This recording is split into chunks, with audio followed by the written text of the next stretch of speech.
an object in motion, stays in motion.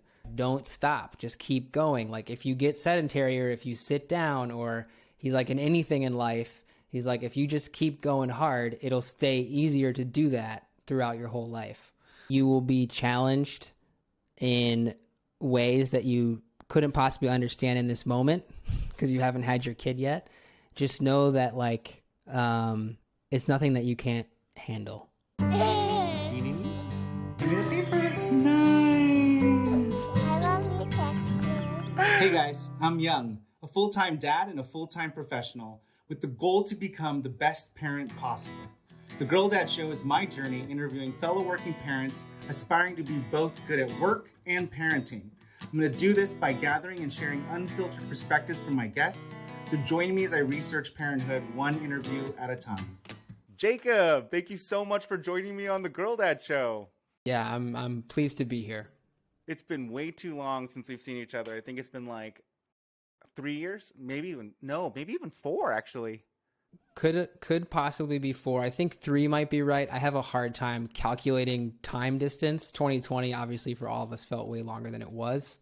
So it feels like it was 10 years ago. It does feel like it was 10 years ago. Yeah, I think the last time we talked was at that party. And Yep. And we had just met actually, right? Or no, Yeah, we met. Never mind. Go ahead. Yeah. Yeah, we had met. We were doing something together for Cafe X, That's the startup. We were doing something together, and then sometime maybe 6 months went by, and then I think I saw you at Craft Ventures or something. I think that was maybe the timing. Yeah, that's right. Because I think you were making our video for us when I was at Cafe X, and then Yeah.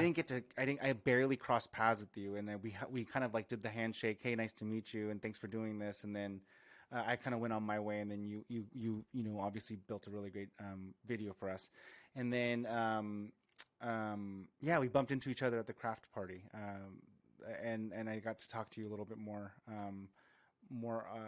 like timely. Yeah, and I think that was the last time I've seen you.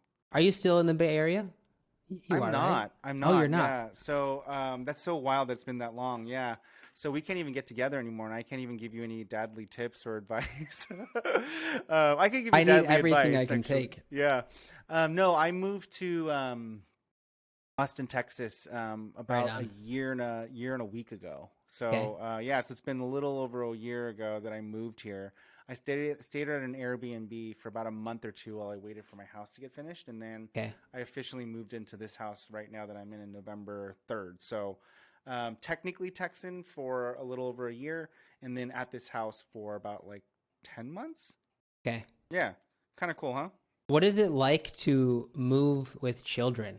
That hasn't entered my thought process yet, but what is it like to move with kids? Oh my gosh. I love that you're a podcaster because I'm like getting questions asked. I ask a question, you're asking a question. This is going to be a great episode. I love it. So I originally came up with the idea of like, hey, moving. And then we're obviously thinking about flying because like that's just something that we've always done. And we're like, crap, COVID, how do we do that during COVID? And I had my girl was like, my oldest was 3 and my youngest was 1. And you're already seeing this early stages of this because I know you just had a kid, but like as they get older, it only gets worse until they're about 3. And they just basically touch everything. They're like the most grossest creatures in the world. They just literally like have to touch everything and almost everything gets in their mouth, right? And so I'm just in the mouth or like, how is that like on you, right? And I'm like thinking about taking them on the airport. I'm like we will for sure get COVID. Like that is just a reality with these kids. And so I'm like, hey, Amy's my wife. I'm like, we got to think about a different way to do this. And so we decided to do a road trip over here. And so it was very challenging, but it took a lot of planning. But what we did was we spent basically 3 to 4 weeks in each location. And so we did. That's smart. Yeah. And so I could work. They can get acclimated. The kids can get normal sleep schedules. And we did these kind of short sprints, right? These 4 to 8 hour drives. Yeah. And the only 8 hour drive we had was just Texas. I don't think are you original? We'll talk about this, but are you originally from California? Or are you? And I am not. I grew up in the Midwest. I'm a Michigander. Yeah. I haven't lived there in over a decade, but spent a lot of time there in 2020, hanging out with my parents. But I've moved to California in 2010, beginning of 2010. Yeah. So are you going to try to move back, or are your parents like, because just to So yeah. I am a permanent resident of Miami, Florida now. What? That's Yeah. wild. So we moved here. Dorian was, I think, 30 weeks pregnant, I want to say. Somewhere around there. It was kind of between New York City, Brooklynish area, or maybe Miami.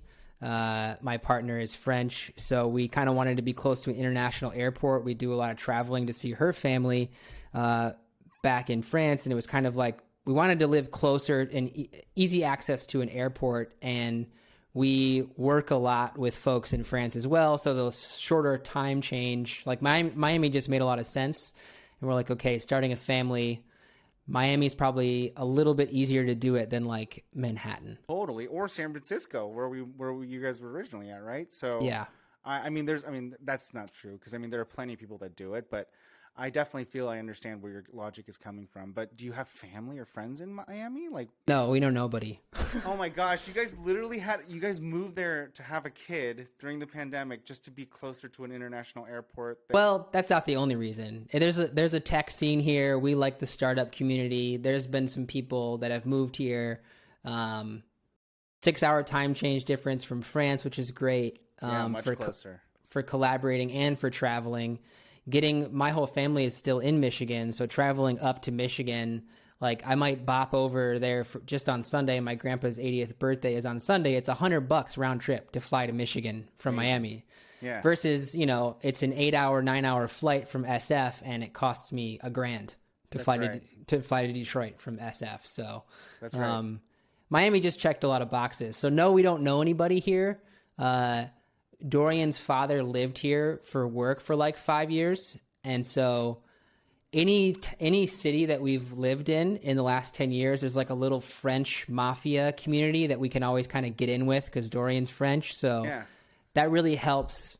That's awesome. We always know a couple people wherever we've moved. So that's awesome, man. Yeah. Yeah. I feel like those connections are so key, right? Like, I can always count on like leveraging my Korean background to integrate into some sort of community. That's awesome. You just got to find your subset if all else fails, right? But we haven't had to use that here. I mean, other than the fact that there's very little Asians in Texas. We've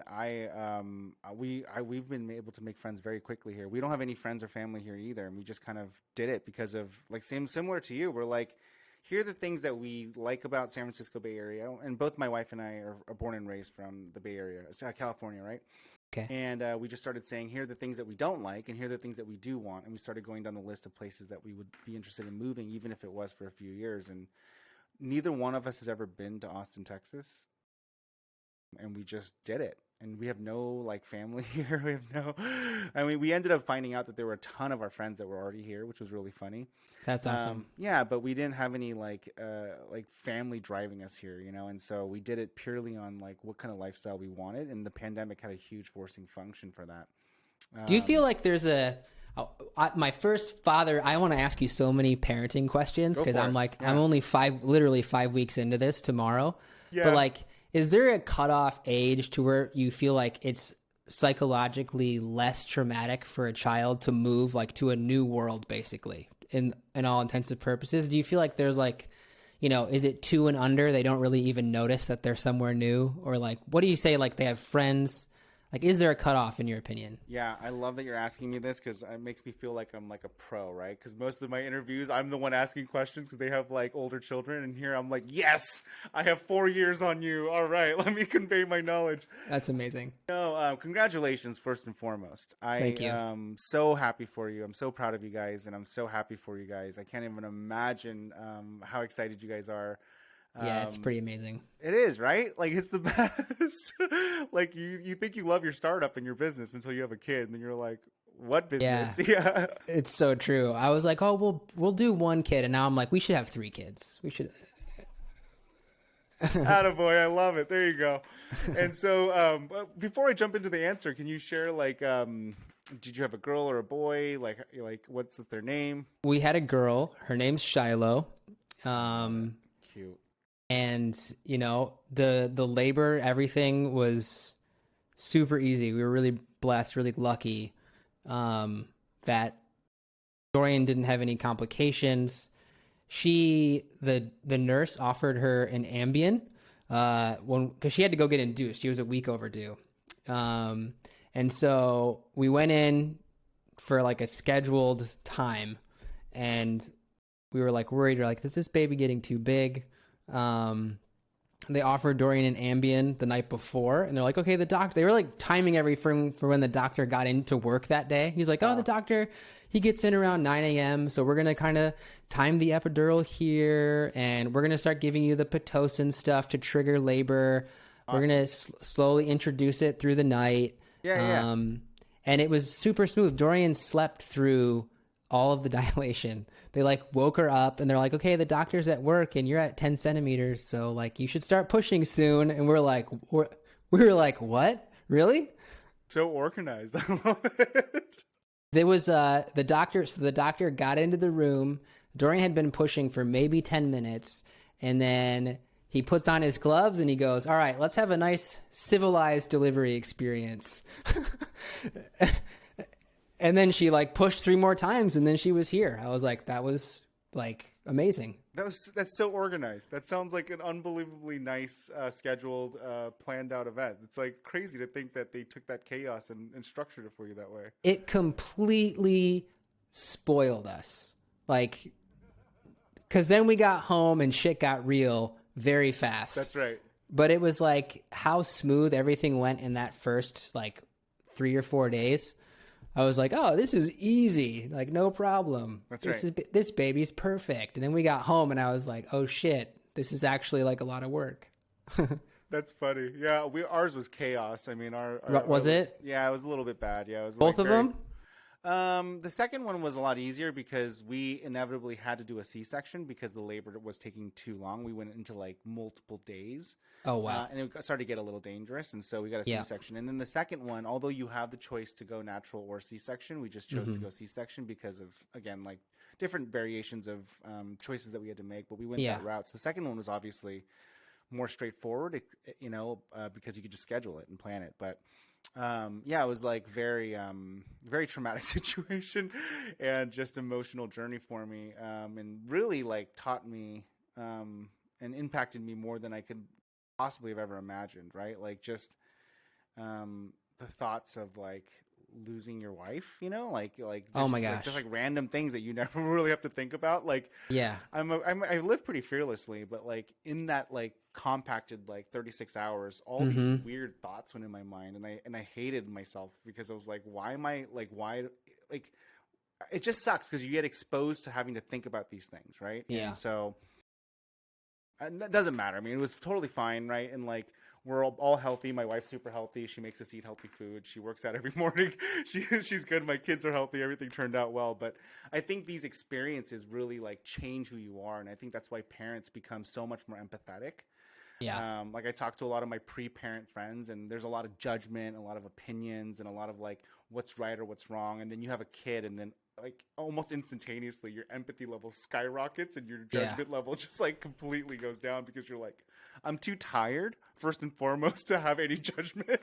And two, like you just get a different perspective on like how hard or bad things could be. And you have this other thing that you're trying to like make sure is safe and sound and alive. And I don't know, you just like judge people a lot less, in my opinion. Have you found that in the first 5 weeks?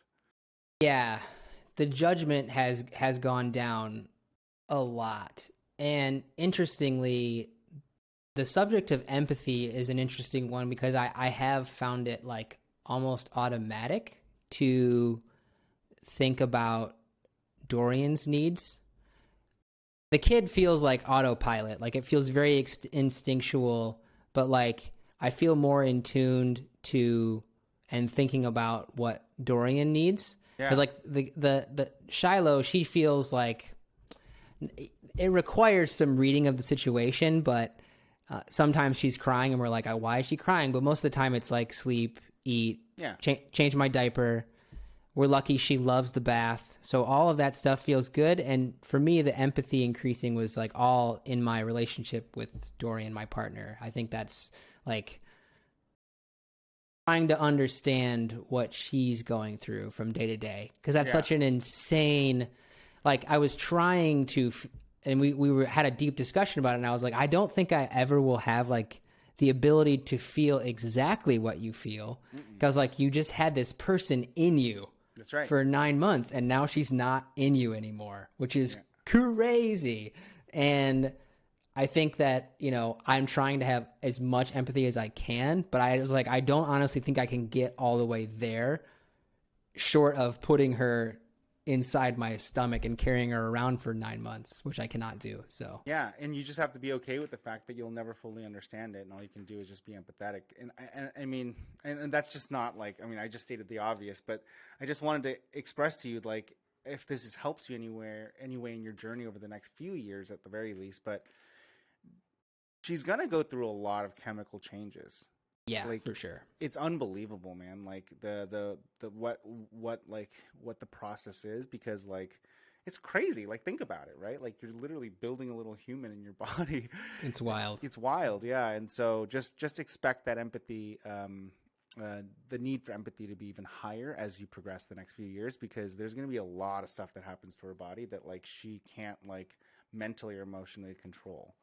And so just have that in the back of your mind, and remember this moment where I said, hey, latch onto that empathy and just increase it, if anything, at least the next couple of years, right? And definitely be understanding that this is not normal. This is just a blip in your bigger scheme of life. For sure. Yeah. Like, for example, if I can give you like a specific example of what I mean, like we had, we're not having a third kid, because by our second kid, and there was a point, Amy's going to be so mad I told you the story. Ooh, and by good. default, everybody, right? But she, like the second kid, like after the second kid, she was going through a lot of chemical reactions, and she's a very kind, even keeled. She's very like Zen, right? She's a gardener by trade, and like she's just a very Zen and very even keeled. And she just looks over at me and just goes, I really effing hate you right now. And I'm like, I'm just so angry with you. And I'm like, looking, she would never even say those words, right? Let alone like actually scare me dead in the eye and say it to my face. And I'm like, I'm not even doing anything. I'm like, am I chewing too loud? I'm not even eating anything. I'm like, am I breathing too loud? And I'm like, she's like, no, your existence. And I'm like, should I just go exist in another room? And I'm like, she's like, you probably should go exist in another room. And I'm like, okay, so I'm going to go exist over here until this goes away. But it's just like, it's might not sound like a big deal, but like it's a huge deal if you knew Amy, right? Like, just that she couldn't control these emotions, right? And so it's just like the chemicals that kind of impact the body just do things to you that you just have to be empathetic to. Anyways, so I'm not saying that that's going to happen, but I just know that there are a lot of things that happen, and different people have different effects on it. I think it's the volume.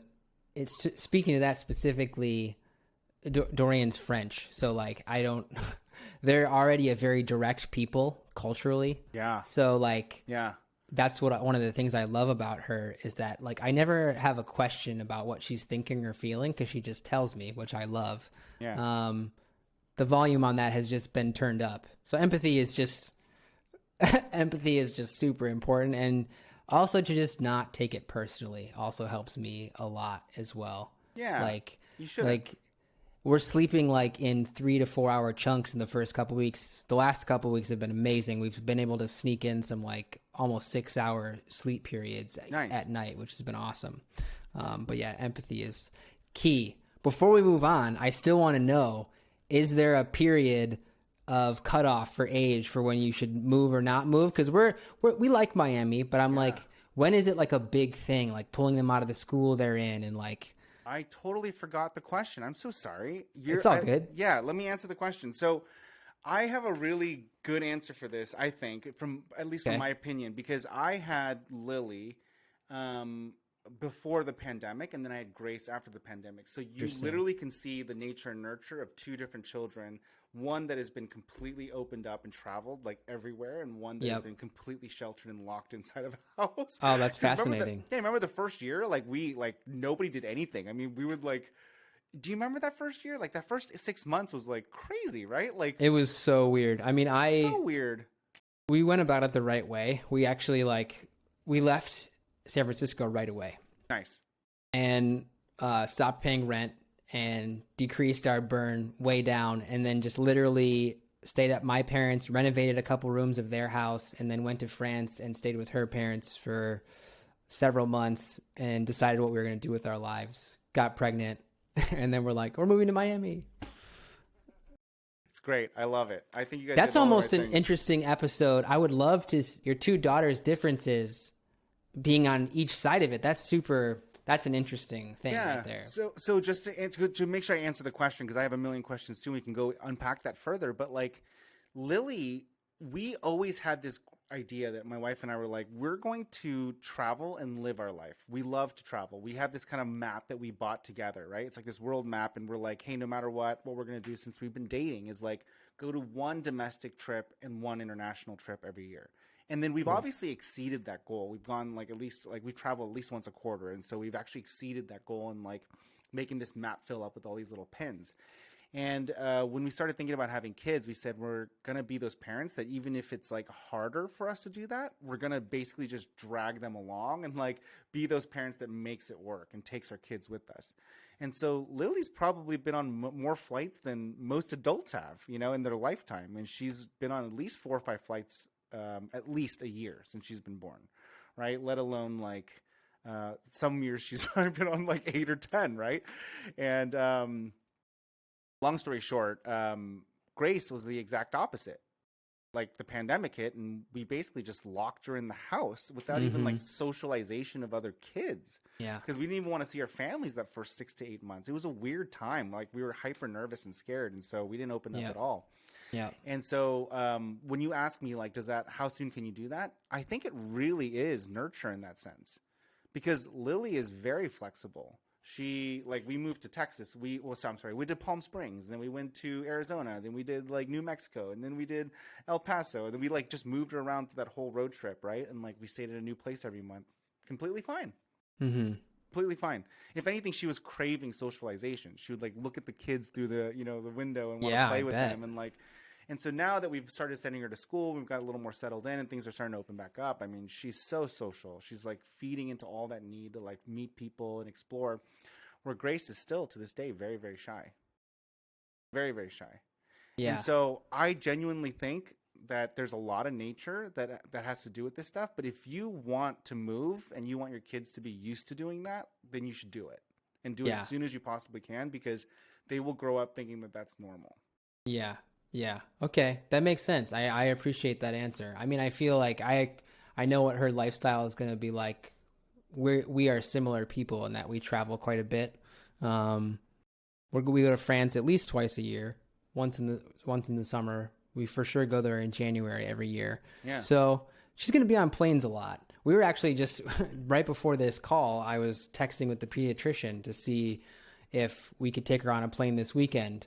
And he was like, no, you guys, it's not even, he's like, you haven't even got her. Yeah. You haven't even got her vaccines yet. And we're like, oh yeah, duh. Like we hadn't even thought about that. We were just so eager to like travel with her. Yeah. Because so far we've been very lucky in that she does like to be outside. She likes noise.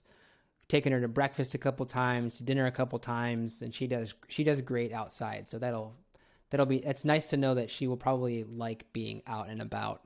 And if we move in a couple years, she'll be used to being on the move. So that's good. And my brother-in-law actually said something really interesting. And so this is my older sister's husband, but he basically said kids are also like incredibly like resilient, right? And he didn't mean that physically, because I think most parents say that like physically, like, oh, you don't have to coddle them, right? Like, like they're gonna get bumps and scrapes, but that's what they meant. But like he was actually talking about it mentally, because he was saying like you can have really bad habits, like you can basically like your grandparents feed them candy right before bed, and then they like pass them off to you, and then they get used to that for 3 days, and like he basically said, like he summed it up, and he said that like you basically give them new habits, and it sucks for maybe 1 to 3 days, but they will literally wrap around that new habit if you enforce it and stay disciplined.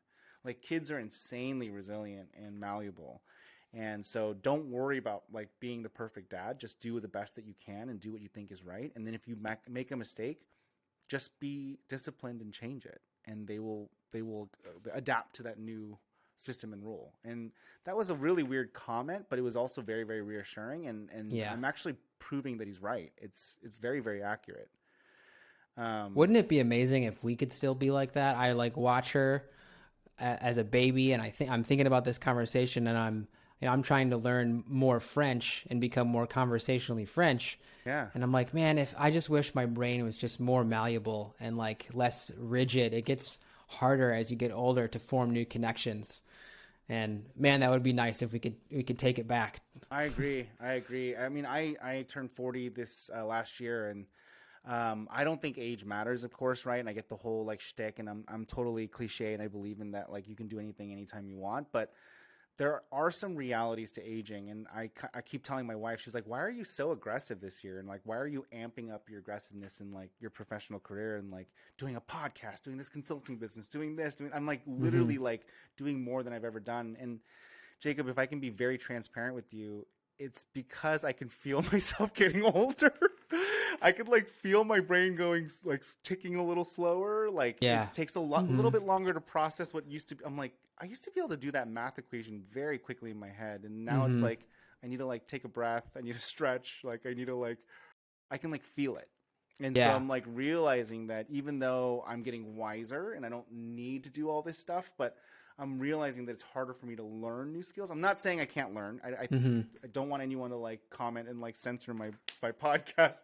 That's not what I'm saying. I'm just saying that the speed at which I used to be able to work and operate is diminishing in its ability to learn new things, which isn't a bad thing, right? Because I think that I come with experience now, and I come with knowledge that, you know, I can employ in different and better and strategic ways. I don't necessarily have to be the one that learns and does, but I can definitely feel it. And so I'm trying really hard to learn and try as many things as I possibly can the next 5 or 10 years before my brain starts to like crystallize too much. Oh my gosh. So dramatic. So dramatic. I know.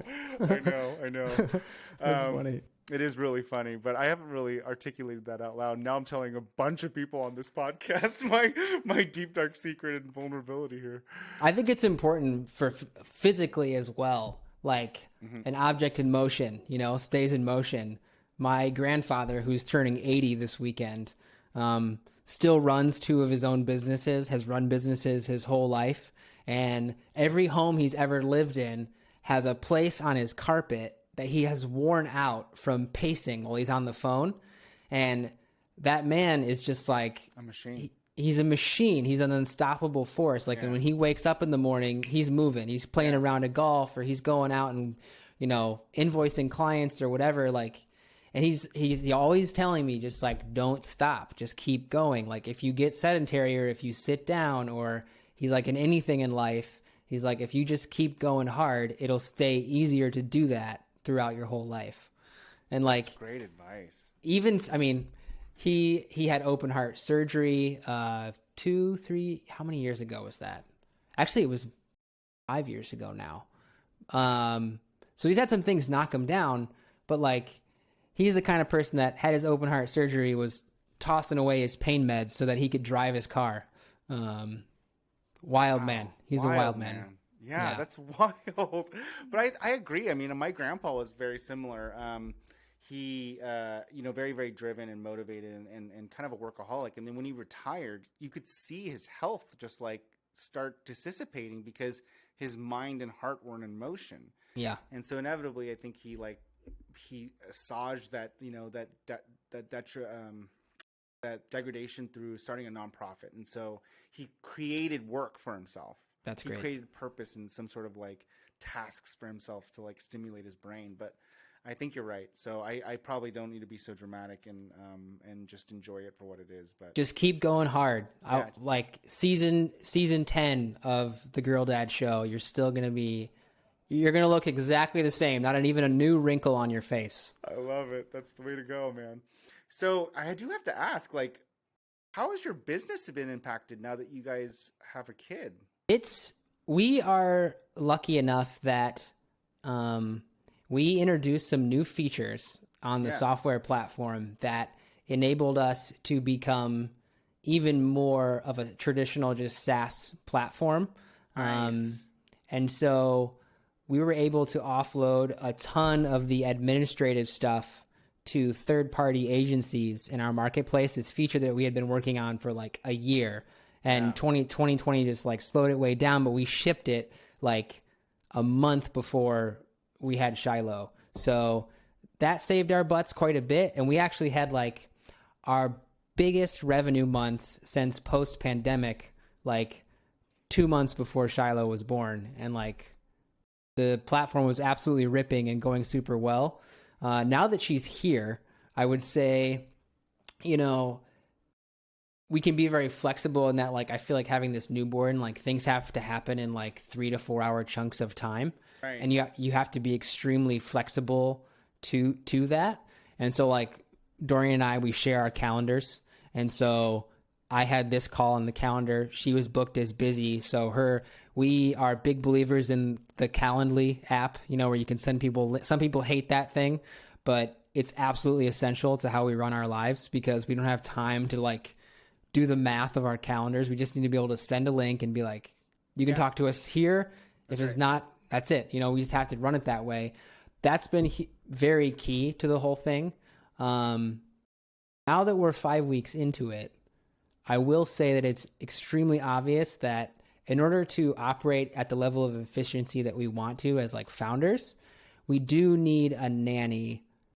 It would be ideal to have a nanny between like the hours of 10 a.m. and like 3 p.m. Even just that short window of time is like very key for us. Even though our whole business is remote, our whole team is remote, everything is very flexible and we run our schedules the way I just described. Even with all of that, I think we still need that like focused time. So the moment that I think maybe in month 3 or something, we'll activate the nanny. We'll press the nanny button in like month 3 or something. Cause we're already seeing that. It's just like the afternoons, like the feedings and the nap and the little bit of fussiness that happens. We can handle it just fine. But I think there's an equilibrium. I'm hesitating because I'm like, is like the newborn charm going to wear off? And like being very honest, like are either of us going to resent her needing us when we really need to get something done? Because I think that's like before she was born, that was a concern of ours. And like right now I'm like, she can interrupt whatever she wants. She could start crying during this podcast and I just walk up and go take care of her. That's right. But like not knowing for sure if that's going to always be the case. You know what I mean? Yeah. I mean, one, after this, we should definitely explain what it is you do to the listeners because I'd love to plug your business and make sure everyone understands. Oh, cool. You're building something really cool. Well, that's horrible. Yeah, I'm the horrible founder. I should have done that. I should have done that at the beginning. That's okay. But I'm not in sales. It's very important to stress the fact that I am horrible at sales. So luckily, I definitely want you to share because I definitely think it's really important that people understand that you're building something really unique and cool. And I don't know if you remember this or not, but I also asked if I could invest. So if you do end up going for a round, you better include me in your next round of funding. Hey, man. Okay. Don't worry. You'll be our first email. Okay, perfect. So before we get into that, though, I do want to say that if you can afford it, and it sounds like you can, you should just enjoy it. And that's me just giving you my personal opinion because it is so short-lived. Yeah. It is so short-lived. Like within a year or two, maybe even 3, I don't know. But like that's a drop in the bucket in their life and your life, right? We're going to live to like what? The average now lifespan's like 90 or something. So we'll live to like 100. Like, dude, just like a drop in the bucket in my point of view. And you're never going to get it back. It's true. I ended up working at a startup and I took like 4 weeks because I couldn't afford it on the first one. And then the second one, for some other reason or another, like because the startup was so stressful and it needed kind of more attention. And I regret it. Completely regret it. Because at the end of the day, like in hindsight, like I look back to it, I'm like, who cares? Like, so what? I could have made more money or I could have learned a new skill or I could have got a new title. But like I could have done that now. Like, who cares? It's so very true. It's so fleeting. It's like literally a year of your life. Like if you can do it and you have the luxury, you owe it to the people that can't do that. Yeah.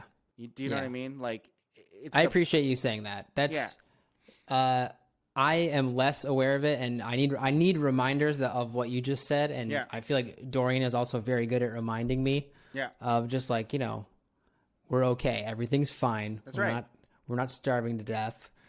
If you Live have in the moment. Live in the right. moment. That's right. Live in the moment. Especially this moment, because like you just want to enjoy it for what it is, because you won't get it back. And I think that if you have the luxury of being able to afford it, you and like I say that almost like as a challenge or as a barometer. Like, you do need to take advantage of it if you have that privilege. Like, not everyone can do that. Not everyone can say that, and you should take advantage of it. Yeah. Okay, I don't. No pressure if you don't, but I will judge you a little bit on the inside. Okay. I was thinking about. I'm just thinking in my head. I'm like, yeah, I'll enjoy it, but I'm also like sometimes just awake at night, staring at the ceiling, like, how much does French school cost in the U.S.? It is expensive. Yeah. I'm just thinking. I'm just doing those calculations in my head. I'm like, okay, I need that.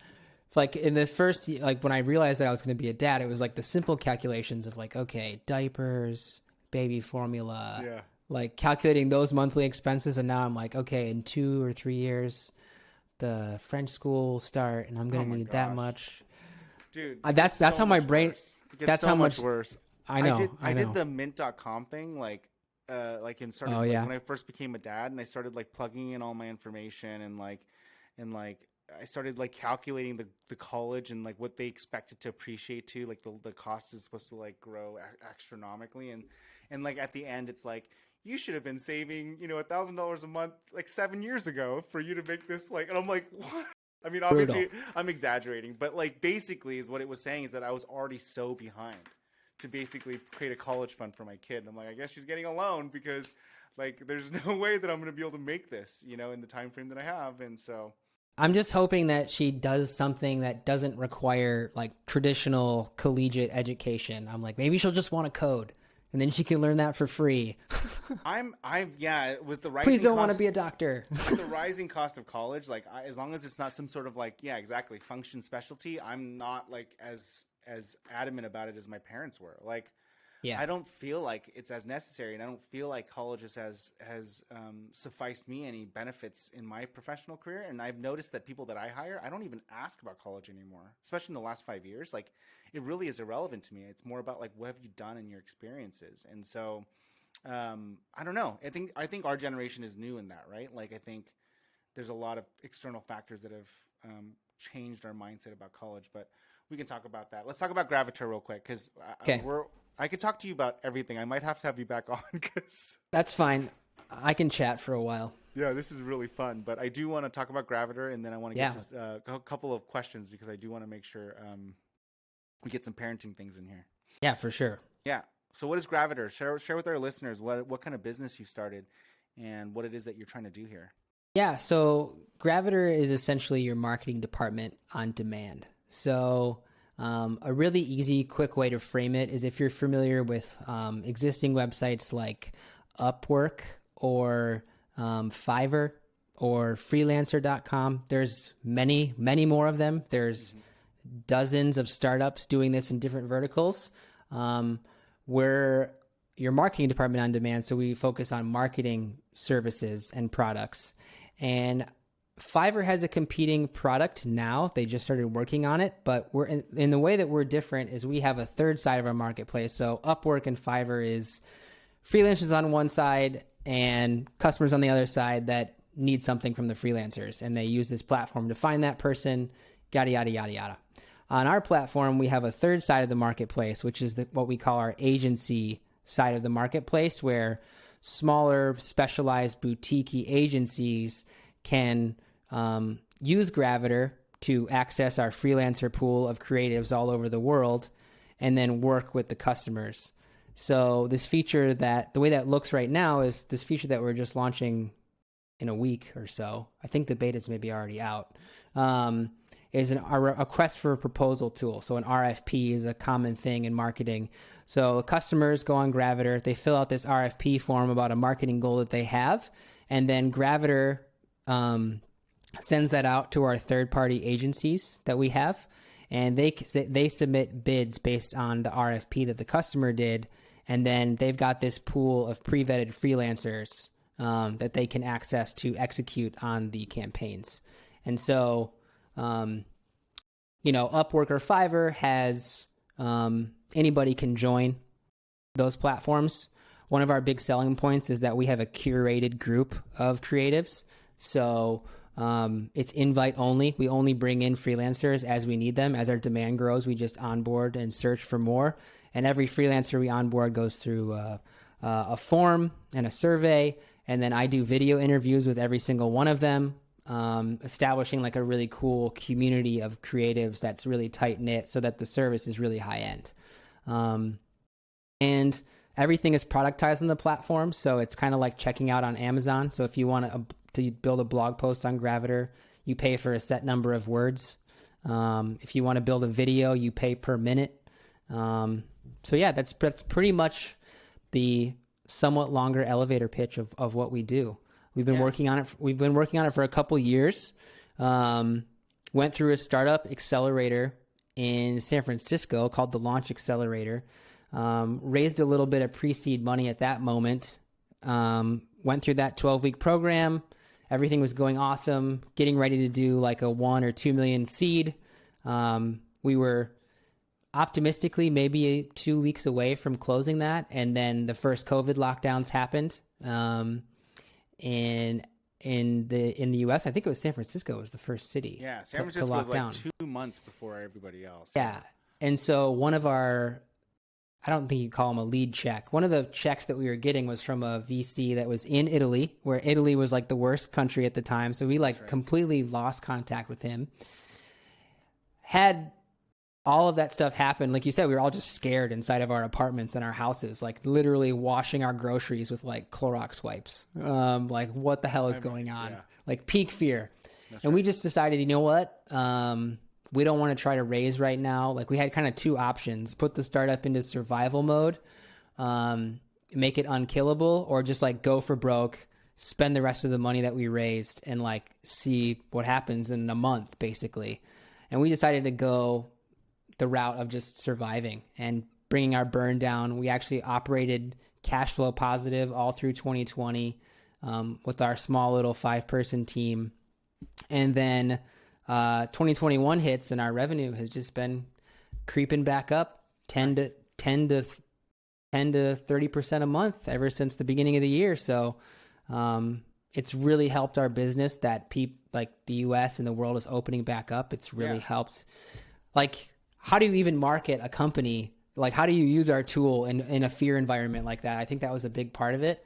And now that there's less fear, the second that this year hit, we just started to grow again. And it's been going really awesome. It's been an interesting last month of being like a startup founder with my partner and having a baby with her. Like, it's a lot. I can't imagine. It's a lot all at once. But honestly, steering the conversation back to the baby, like, it's easier so far to have a newborn baby than it is to have a like software startup idea and like build that from zero and get it to be this thing that can live without you, versus a human. So far, the human feels easier. That's probably also just like our experience of going through the process.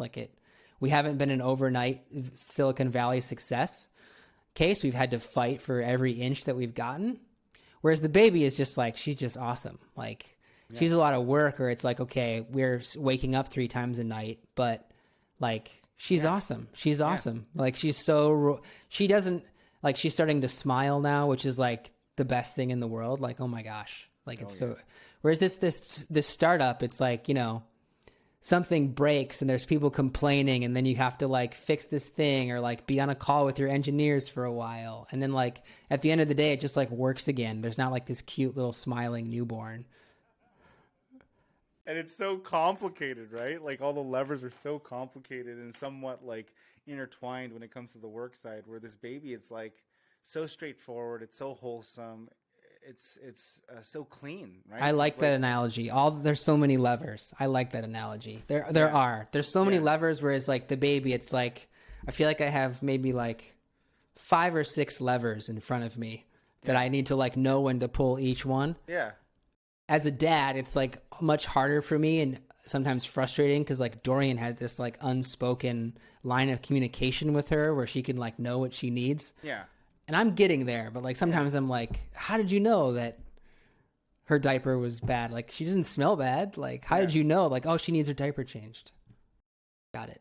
I don't know if that'll ever get better, man. I think that's gonna. Right. Yeah, I think that'll be something that you're gonna have to just learn to deal with. That's fine. Yeah, I'll deal with it. I'll swallow my pride. There you go. You're gonna connect in different ways. I mean, like my girls like love partying with me. I mean, I'm the fun parent, right? Like I'm the one that they like. Let's go, Dad's here. Let's go swimming, or let's go ride our bikes. Like I'm that parent, right? I'm like the one that connects with them on a kind of a more active level, and yeah, to this day I don't think my wife has ever left that. You know, like she like knows when they're sick, she knows when they're hungry, she like even before they can even articulate these frustrations themselves, like she's not actually mad, Young, calm down, like she's just frustrated because she's hungry, or like, hey, because she got embarrassed because of that. And I'm like, how do you know that? You know, but like, yeah, I don't think that'll ever go away, right? Okay, all right, that's good to know. Yeah. Very, very cool. And I will say that I know you try to bring it back to the kids, but I just want to make one more comment on Gravatar, because what actually made me interested in the company, and I thought was your competitive advantage, which you may not see it or because you're so in it, is that you guys took a stab at articulating what success is within those nodes of marketing. So marketing is very ubiquitous. It's very ambiguous. It's very ambivalent. It's very ambidextrous. Whatever word you want to use to explain. I know exactly what you mean. You know what I'm saying, right? Like everyone thinks marketing is something different. And it's so effing annoying. It's a fugazi. It's a fugazi. It's a wazi. It's a whizzy. That's right. And you guys took a stab at saying, no, copywriting is this in our platform. And this is how we're going to charge for it. And this is how you measure quality.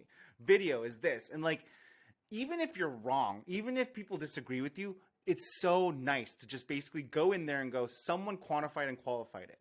Yeah. And so I know what I'm going to sign up for. I know what I'm going to get. And for whatever that's worth a lot more than you think it is. Yeah. And I really reiterate, I'm not a sales guy. And we, to be fair too, we launched this agency feature, like I was saying at the beginning of this conversation, that helped us. We realized how bad we are at selling our own product. Yeah. When we got other agencies on the platform and they were just like firing off these like $30,000 invoices in our platform, like destroying our personal records on first day sales. And we were like, okay, we're horrible at selling this product to people. Like we should not do that anymore. And we should just let these agencies sell everything because we don't even know what we have, I guess. That's right. It sounds like you're missing the actual like meat and potatoes of what you think you have. You know, like what you guys are like solving for may be what like the agency problem is. But anyways, we can go into a whole nother topic about that. I definitely love the idea of the business. I think you guys are onto something very unique, and I just don't want you to overlook that one facet that really caught my eye. I've never stopped it was one of the things that made me interested, you know, during that party. I'm going to pass that along to Dorian. That's a really good insight. It's going to help us with sales. That's right. It will, because the reality is the buyers are people like me, right? Like people that are like needing a specific service, and whether I agree with you or not, it's very clear how you articulate it. Yeah. So I know what I'm getting, you know, and that's not normal when you're vetting marketing subcontractors or agencies. So it's very, very nice. Yeah. Hey, can I switch gears real quick? And I want to make sure I ask you my rapid fire questions. I have 5 that I want to ask every guest. So there's some standardization to this podcast. Okay. I love it. All right, here we go. What advice do you have for other parents and soon to be parents now that you're a veteran, 5-week dad, right? We got to, what advice do you have? You're going to feel anxious before the baby is here, but do what you can to stay relaxed and like, don't deprive yourself of sleep in the 2 months leading up to the birth. It's a very basic thing, but super, super important, especially for dad. For dad, you know, if possible with your lifestyle, like don't drink, eat healthy, get 8 hours of sleep, and like string that together for several weeks so that you feel really supercharged for what inevitably will be, at the very least, like a week worth of like just the physical demand. You'll have to step up a lot, I found.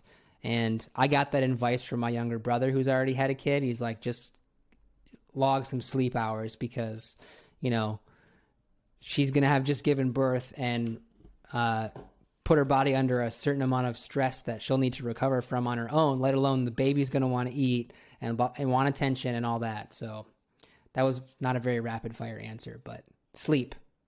That's a great answer. I couldn't agree more. So I love that you gave that advice.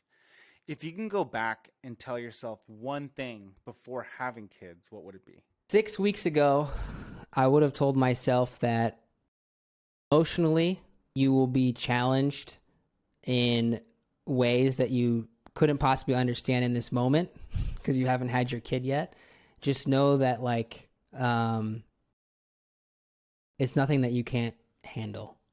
Nice. So don't lose sleep over thinking about the unknown. Yeah, I love it. Great answer. What is the most surprising thing that you learned about yourself after becoming a parent? The most surprising thing is that I don't mind cleaning diapers at all. Yeah. Doesn't bother me. That's awesome. I wouldn't say that I get pleasure out of it, but I'm also like, massive dump in your diaper at 4 a.m. Like, okay, like, what am I going to do? Like, it doesn't upset me. It doesn't faze me at all. Like, yeah, that's great. I've heard when they start eating solid food, like, it starts to smell and be even more gnarly. But right now I'm like, yeah, doesn't faze me, which is kind of surprising because I was leading up to it. I was like, I'm not going to like that. But so far I'm fine. You. That's great. What's your all-time favorite business book? All-time favorite business book. So the first one that comes to mind is one that I read like 3 or 4 years ago. Ray Dalio's Principles. I really liked his writing style. And there was it was kind of one of those books that kind of like connected stages in my career with a lot of information that I feel like I didn't have. And he has like a process for thinking through problems that I really like quite a bit. And I hadn't even gotten into it. He's an investor, prolific investor, but just the principles of the ways to think through a problem with data. It was a good book. And then not really a business book, but I tell everybody this, but I'm a creative. I have a creative background and a filmmaking background. The War of Art by Stephen Pressfield. That's a must read, I think, for anybody. Yeah, I guess, anybody, not just girl dads, but like literally everyone needs to read that book. So I'm always mentioning that one. Oh, yeah, I got to check it out. I've never even heard of it. So The War of Art. Yeah, The War of Art by Stephen Pressfield. Yeah, so he inverted the art of war. Yeah. It's all about artistic resistance and just doing the work. Yeah, that's awesome. My final question for you, Jacob. When you're not being a new dad or trying to figure out what the next stage of your awesome startup is, what do you do for fun? Dorian and I are avid snowboarders. She grew up in a ski resort in the Alps, in the French Alps called Val d'Isère. So she's an exceptionally good snowboarder. And I grew up going to Colorado and was a big snowboarder. So I can hang with her. So we really like that. That's why we're in France every January. We go to her hometown and spend a few weeks there. Now that we live in Miami, we're like considering some new hobbies and the fun stuff. What should those things be that are also like newborn friendly? I'm definitely open to your advice. I was like, stand-up paddleboarding, but I was like, that's not really great for newborns. So, honestly, hobbies, what we do for fun, we get a lot of joy out of the startup and building things together. It takes up most of our time. But one thing we do every single week, at least once, is go out to breakfast and spend like 2 or 3 hours at the cafe, drinking cappuccinos, eating some good croissants, taking our time. We've always done that. We've been together for 7 years. That'll always be a hobby. We get a lot of joy out of that. It's just sitting at a breakfast table for a very long period of time. is a very fun thing for us. That's kind of a French thing to do, right? Oh yeah. Okay, yeah. I'm like, I feel like that's very French. It wasn't in my to-do list before I met Dorian. It's just I adopted it since meeting her, and it's a fantastic use of time, in my opinion. That's great. I love it, man. Hey, Jacob, thank you so much for taking the time to talk with me on this podcast. I had a terrific time. I haven't had this much fun in a really long time talking about parenting and in your journey and startups. And so this was a really, really, really fun episode for me. It was great to be on. Thank you so much. Thanks for tuning in to another episode of The Girl Dad Show. We really hope you enjoyed that interview. And as always, please take a moment to review, rate, and subscribe. We'll see you next time.